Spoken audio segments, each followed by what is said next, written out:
Yunan adalarında Schengen vizesi almadan tatil yapmak ister misin? Kapıda vize uygulamasıyla bu mümkün.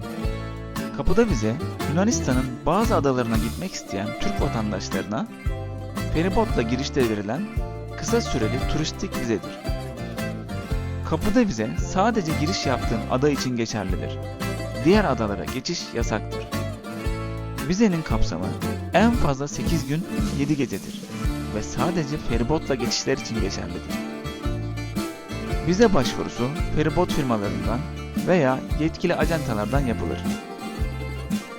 Vizenin 2026 yılı sonuna kadar süreceği öngörülmektedir.